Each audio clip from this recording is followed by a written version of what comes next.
একটা ছেলেকে, ইয়ং ছেলে, মিডল এজ, তাকে একেবারে ন্যাকেট করে তাকে টর্চার করতেছে। আর আমাকে জাস্ট দেখানোর জন্য যে এরকম কিন্তু অনেকের সাথে হয়। এখন তুমি চিন্তা করো ভাই, আমাদের যে সমস্ত বিষয় এগুলো যদি তুমি সহজে বলো এবং তোমরা বলো যে তারেক রহমান তোমাদেরকে এই ইনস্ট্রাকশন দিয়েছে, ছাত্রদল আর শিবিরের ছেলেরা, বিএনপি জামাতের লোকেরা এই অগ্নিসংযোগ করছে, তুমি এটা ইয়া করবা, আমরা ব্রিফ করবো, সেখানে বলবা আমরা তোমার মামলা ডিসমিস করার ব্যবস্থা করবো, না হলে সব মামলা তোরে আসামি করবো, জিন্দিগিতে বাইরে যেতে পারবে না শেখ হাসিনা যতদিন আছে। তো এখন এই রকমের মানে একটা পরিস্থিতিতেও কিন্তু আমরা কম্প্রোমাইজ করে নেই, একেবারে ফুল জীবনের ঝুঁকি নিয়ে। কারণ যখন 1 আগস্ট আমাকে কিছু সাংবাদিকরা বলছিল ভাই আন্দোলন তো ঝিমিয়ে পড়তেছে, কিছু বলেন, তখন কিন্তু একটা ঝুঁকি নিয়ে বলছিলেন যে 90% পতন আছে, 10% বাকি যাবে, এই মানুষকে একটু জাগ্রত করার জন্য। তো আমরা চাই না, আমরা জাস্ট একটা কথা যে আমরা চাই না ওই বাংলাদেশ আর ফিরে আসুক। এই 19 তারিখ 19 জুলাই মানে রাত্রে, যেটা আমি লাইক এক ভাই যেমন ছাত্র দলের ভাই বলেছিলেন ওই দিনের প্রতিরোধের কথা, এবং ওনার সামনে 2 জন মৃত্যু হয়েছে, ওরকম একটা ঘটনার এক্সাম্পলের কথা। আমিও মূলত রাজনৈতিকভাবে আমরা যখন 16 তারিখ আবু সাঈদের মৃত্যুর খবর আমরা পাই, সে সময় আমরা যারা যুগপৎ আন্দোলন করেছিলাম, বেশ কয়েকটি রাজনৈতিক দল, বিএনপি জামাত সহ, শেখ হাসিনার পতন এক দফা দাবিতে, তারা যোগাযোগ করে আমরা বলেছিলাম যে এই মৃত্যুর পরে রাজনৈতিক দলগুলোর একটা রিয়াকশন দেখানো দরকার। তখন একটা সিদ্ধান্ত হয় যে 17 তারিখ গায়েবানা জানাজা এবং বাইতুল মোকাররমে গায়েবানা জানাজা পড়তে বিএনপির মহাসচিব মির্জা ফখরুল ইসলাম আলমগীর সহ অনেক নেতৃবৃন্দ আসেন, আমরা অনেকে ঢুকতে পারিনি। 18 তারিখ আমরা কর্মসূচি ছিলাম, মঞ্জু ভাই এখানে ছিলেন, কালো পতাকা মিছিল সারা দেশে শিক্ষা প্রতিষ্ঠানে বা শিক্ষার্থীদের উপর হামলার প্রতিবাদে।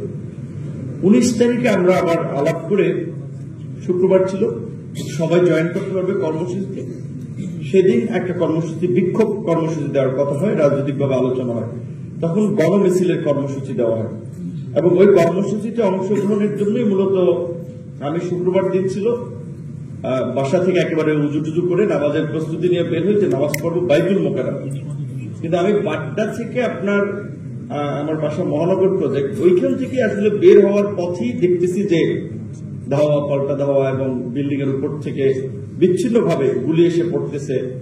এবং তখন 12:30 মতো বাজে, তখন ক্লাস 10-এর একজন শিক্ষার্থী রাস্তায় গুলিবিদ্ধ হয়, তখন তাকে নিয়ে সবাই খুব অস্থির হয়ে পড়ে। তখন আর আমি সামনে আগাতে পারলাম না, আসলে যে এইভাবে গুলি এসে পড়ছে, এখন আমি যে যাবো হেঁটে, কারণ তখন তো গাড়ি টাড়ি বন্ধ, যাওয়া লাগবে হেঁটে হেঁটে ওখান থেকে। তখন ভাবলাম নামাজ এখানে পড়ি, তারপরে বের হবো। ওইখান থেকে নামাজ পড়ে মূলত ওই দিন বের হয়ে হাঁটতে হাঁটতে মালিবাগ, আমার সাথে খালি একজন ছিল, যে সাধারণ পাবলিকের মতো হেঁটে যাবো, কয়েকজন পাশে থাকলে অনেকে বুঝবে যে এটা আমরা মাস্টার্স পড়া। ওই সময় ইসলামী ব্যাংক হসপিটালের সামনে, আসলে আমিও জাস্ট ইসলামী ব্যাংক হসপিটাল থেকে কালভার্ট রোড, ওইখানে আমাদের কার্যালয়, ওইদিকে আমাদের মিছিলের কথা। তার আগের দিন রাতে সবাইকে মেসেজ করে দিয়েছি যে সবাই দুপুরে বাসা থেকে খেয়ে বের হবেন, জুমার নামাজ পড়বেন পল্টনে, যেহেতু মিছিল কর্মসূচি ওখানে। তো ওইখানে যাব, আমার মানে কিছু বুঝে ওঠার আগেই দেখি একজন পড়ে গেছে, কোথেকে ঢিল এসে পড়েছে না কি পড়েছে সেটা কার্যত যায় না। পরে দেখি একেবারে তার এখান থেকে মানে সাদা, আসলে আমি তো টাচ করে দেখিনি মগজ না কি বেরিয়েছে, দেখি সাদা একেবারে রাস্তার ওখানে সাথে। তখন ইসলাম ব্যাংক হসপিটালের স্টাফরা 2-4 জন আগে তাকে নিয়ে আসলো, আমরা একটু হসপিটাল দেখলাম, এইভাবে গুলি চলতেছে, একটু হসপিটাল ওখানে দাঁড়ালাম। তার কিছুক্ষণ পর থেকে আরো একজন মহিলাকে নিয়ে আসছে। পরে ওনার কাছে শুনলাম যে উনি সেগুন বাগিচা বাসায় গুলি দিত, বাসার জানালার ফাঁক দিয়ে হয়তো দেখছিলেন কিছু এই বর্বরতা কিংবা পুলিশের অ্যাক্টিভিটিস, সেখানে গুলিবিদ্ধ হয়েছিলেন। তখন ওই পরিস্থিতিতে আর আমরা সামনে আগাতে পারিনি কার্যত। তখন রাতে যখন বাসায় ফিরি, তখন মনে হচ্ছে যে এই পরিস্থিতির পরে যদি আসলে আমরা কোন পরিবর্তন না করতে পারি এবং প্রতিরোধ গড়ে তুলতে না পারি, তাহলে কার্যত আমাদের কারোই রেহাই নেই। তখন আমি রাত্র 9টা-10টা থেকে সবাইকে ফোন, ডাইরেক্ট ফোন, তখন ইন্টারনেট শাটডাউন ছিল, ডাইরেক্ট ফোনে ফোন দিয়েছি বিভিন্ন রাজনৈতিক দলের নেতৃবৃন্দ, অ্যাক্টিভিস্ট, সবাইকে, এমনকি ওই দিন নাহিদ, হাসনাদের সাথে এক্স্যাক্টলি কথাটা আমার খেয়াল নাই, তবে সার্জিস আর নাহিদের সাথে কথা হয়েছিল, এটা আমার স্পষ্ট মনে আছে। যে কারণেই তখন ওই ডিবি হারুন গ্রেপ্তারের পরে বলেছিল যে দুই সমন্বয়কে নিয়ে সরকার পতনের ছক এঁকেছিলেন। তো তখন আমি ওদেরকে বলেছিলাম যে দেখো, এখন যে পরিস্থিতি, এখন তোমাদের সুযোগ এসেছে জাতির নেতৃত্ব দেওয়ার, তোমরা জাতির হিরো।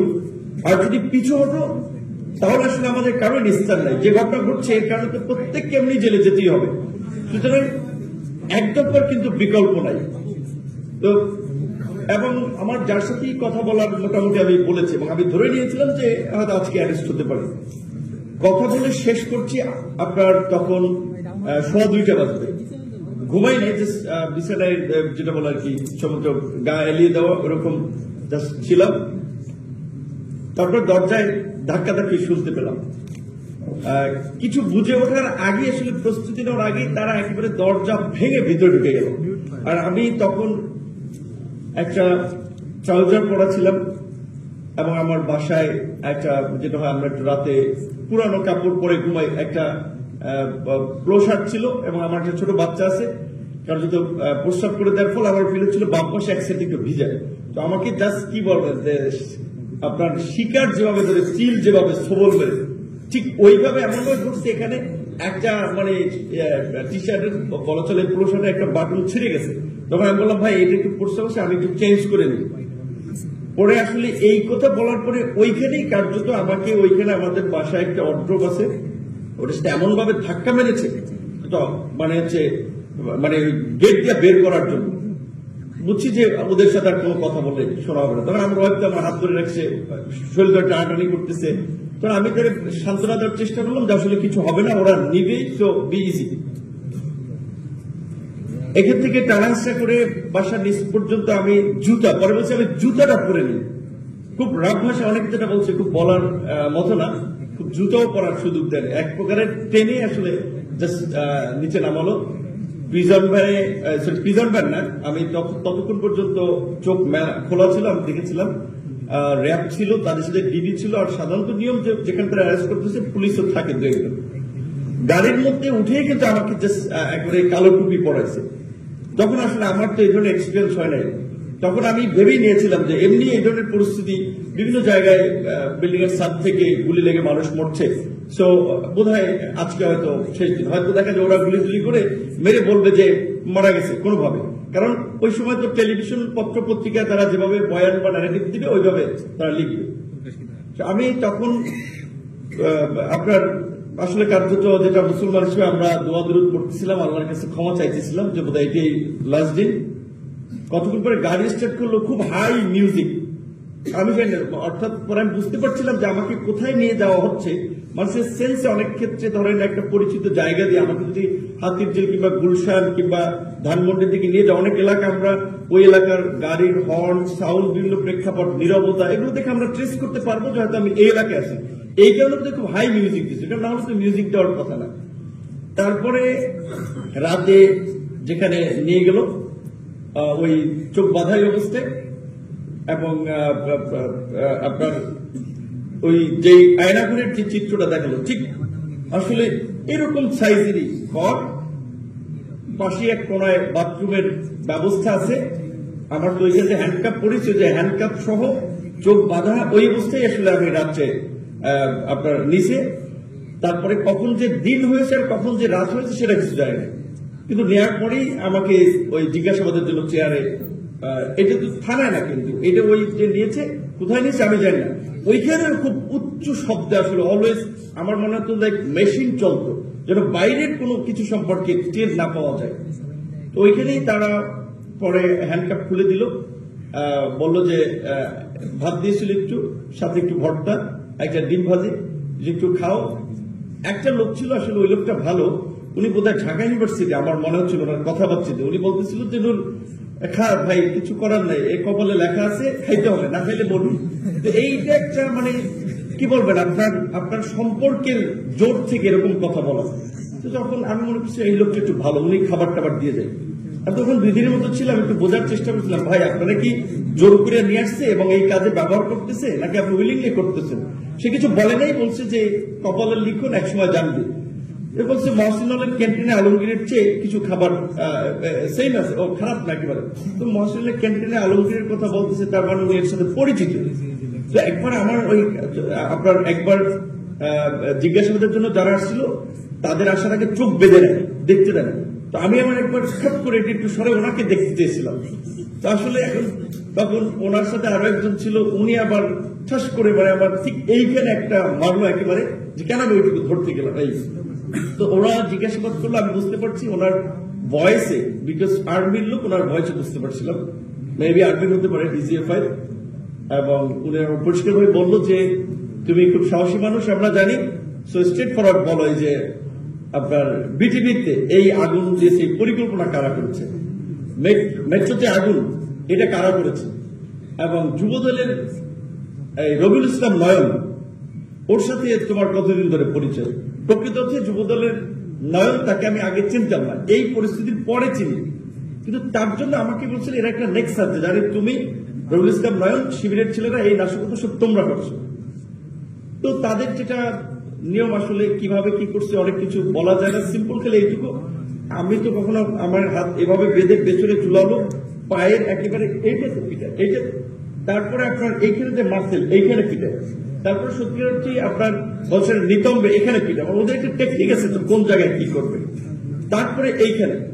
এবং যেমন আমি তেমনি কালো মানুষ, আমি খুব মোটা না, তো আমার মানে এগুলো তো কালো ব্লাড জমে গেছে। তখন আমি ওদেরকে বললাম যে আমাকে যদি একটু, আপনাদের এখানে তো কতদিন থাকতে হবে আমি জানি না, আমাকে যদি একটু ডাক্তারের পরামর্শ একটু দিতে সহযোগিতা করেন তাহলে আমার যদি একটু ভালো হতো। আমার আগের থেকেই কোটা সংস্কার আন্দোলনেও আমার এরকম একটা ইঞ্জুরি ছিল, মাসেল ইঞ্জুরি থেকে আপনার শরীর ইনফেকশন হয়ে গেছিল, তখন হাই মেরোপেনল অ্যান্টিবায়োটিক দিয়ে ট্রিটমেন্ট করছে। সো আমাকে যদি একটু ডাক্তারের কাছে নিয়ে যান তাহলে একটু ভালো হয়।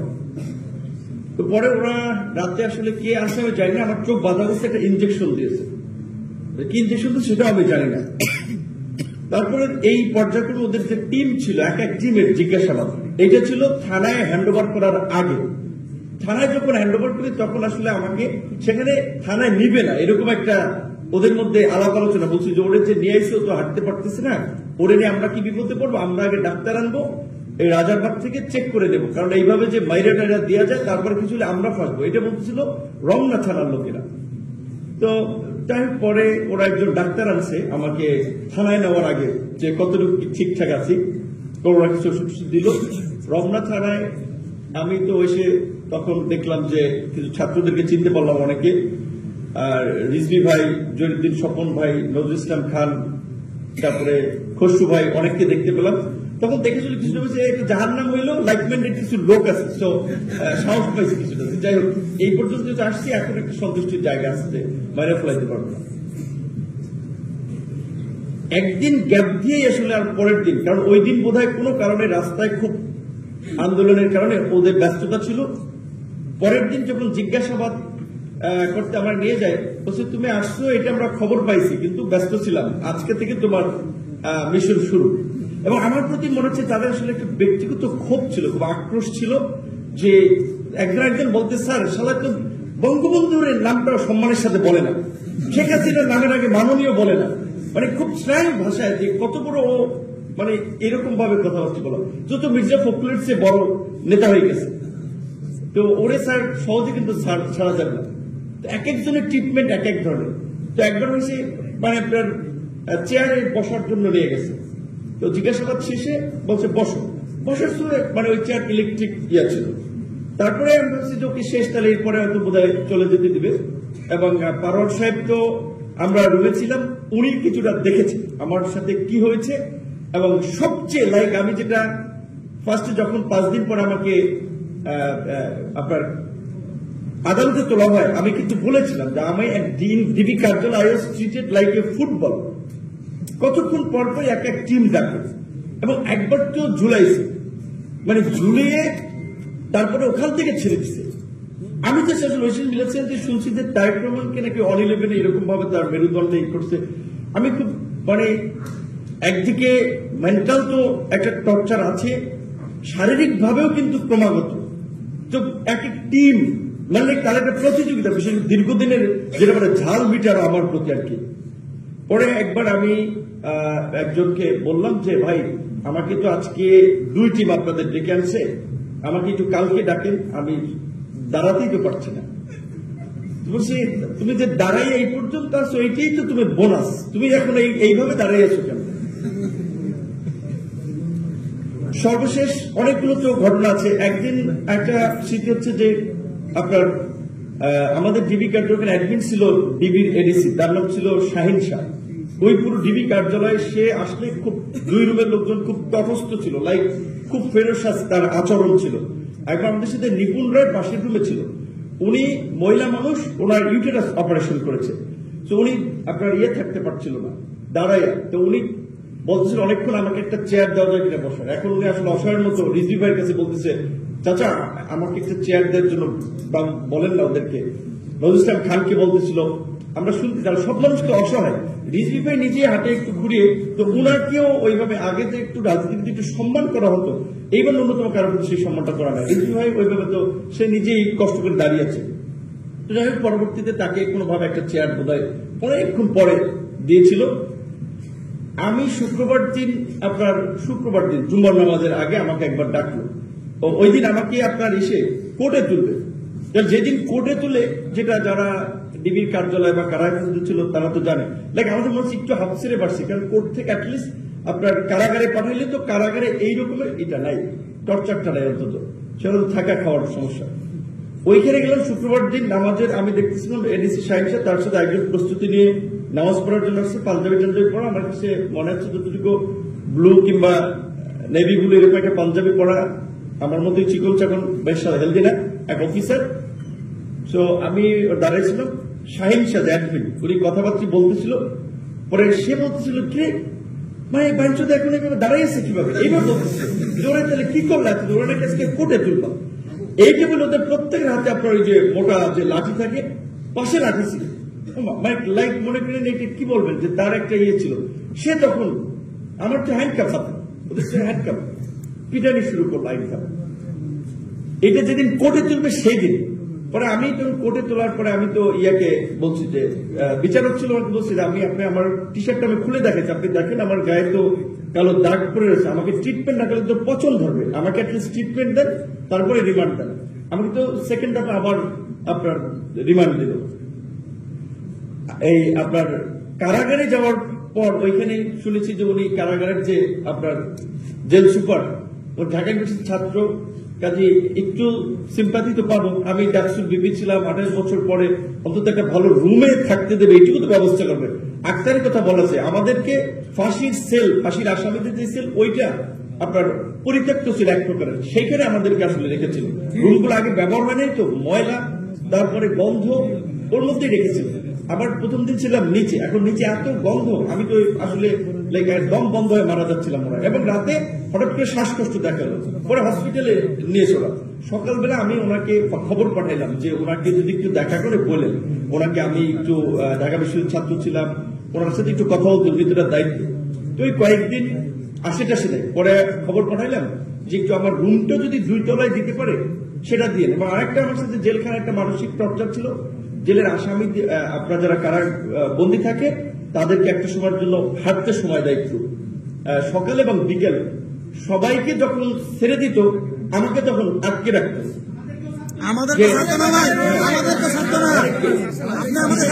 আন্দোলনের কিছু নেতৃবৃন্দকে বা আন্দোলনকারী যাদেরকে গ্রেপ্তার, এদের সাথে বিহেভটা করতো। তো আমি একটু কথা বলবো, কারণ কথা বলবো যেন কথা বলতে না বলতো, এটা মানসিক টর্চার। সবাইকে ছেড়ে দিচ্ছে, যারা একটু বের হচ্ছে কথা বলতেছে, আমি বের হতে পারছি না। আবার যখন আমাকে ছেড়ে দিচ্ছে একা একা কোন রুমের সামনে গিয়ে কথা বলবো, সিসিটিভি ক্যামেরা আছে, যে লাইক তাহলে তারও পানিশমেন্ট পড়বে। তো ইন্টারেস্টিং বিষয় হচ্ছে যেদিন শেখ হাসিনা পালিয়ে যায়, সেদিন একজন কারারক্ষী মহিউদ্দিন নামে, উনি এসে বললেন ভাই গেছে। তো বিশ্বাস করতে পারছিলাম কি বলবো। তখন সম্ভবত 2:45, আমার এক্সাক্ট আমি বলছিলাম টাইমটা দেখেন, 2:45 এরকম হবে, বলছে গেছে। আমি বিশ্বাস করতে পারছিলাম। আরো মানে আরেকজনকে, দুইজন ছিল, ওরা আমাকে চেনার কারণে একটু দিয়ে ভালো ব্যবহার করতো। বললাম ভাই আসলে কি গেছে? বলছে গেছে। পরে শুধু আমার পিছনের বিল্ডিং ছিল বাবুর ভাই, ওনার নাকি একটা ডিভাইস আপডেট করার জন্য আছে, ওইখানে চিল্লা পাল্লা করে জিজ্ঞেস ভাই শিওর গেছে? খুশি হচ্ছে হ্যাঁ হ্যাঁ হ্যাঁ। তখন আমরা জানতে পারলাম গেছে। পুরো জেলে তো একটা জাগরণ ঘটে গেল। এখন তার কতক্ষণ পরে আমাকে বললো যে একজন ইয়াইসা আপনার কারণ খেয়েছে, স্যার বলতেছে স্যার আপনি বলতেছে স্যার আপনি আপনি প্যান্টটা পরে নেন, রিজভি ভাই সহ সিনিয়র লিডার আপনার জন্য অপেক্ষা করতেছে। বলে কি এতক্ষণ কাউরে ডাইকেও পাই না, স্যার বলছে রিজভি সবাই অপেক্ষা করতেছে। আমিও তাদের প্যান্ট পরে গেলাম। তখন আমাদের ওই জেলারের রুমে ওখানে অনেকগুলো টেলিফোন আমাদেরকে দিল, 8-10টা টেলিফোন, সবাইকে বাসায় যোগাযোগ করার জন্য। তো এটা হচ্ছে দেখেন বাংলাদেশের বাস্তবতা, যে কয়েক ঘন্টা 1 আওয়ার আগেও যারা মানে অনেকে একটু সুখ দুঃখের কথা বলার জন্য যদি একজন ডাকতাম ভাই রুমের সামনে আসেন কি অবস্থা বাইরে, কেউ কাছে আসতো না। কয়েক মিনিট পরে পালিয়ে যেত, স্যার ডাকা শুরু করছে এবং জেলার সহ সবাই অনেকগুলো টেলিফোন এনে আমাদেরকে দিল যে ভাই কথাবার্তা বলেন। তো যাই হোক, আজকের এই আলোচনার আয়োজকদেরকে ধন্যবাদ জানাই এবং আমি এখান থেকে শুধু একটা কথা বলবো, আমাদের লাইফে যা ঘটে গেছে সেটা আমরা চাইলেই ব্যাক পাবো না। এবং আমি কিন্তু এখনো ইয়ং মানুষ, কিন্তু এখন অনেকক্ষণ বেশি বসে থাকতে পারি না, কারণ আমি তো ছাত্রলীগেরও ক্যাম্পাসে অনেকবার হামলার শিকার হয়েছি।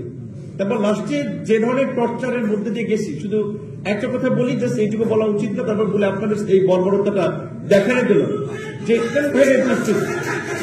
ভাই একটু শেষ করে আরো অনেকে কথা বলবে, আরো অনেকে তো শেষে একটা ছেলেকে, ইয়ং ছেলে, মিডল এজ, তাকে একেবারে ন্যাকেট করে তাকে টর্চার করতেছে। আর আমাকে জাস্ট দেখানোর জন্য যে এরকম কিন্তু অনেকের সাথে হয়।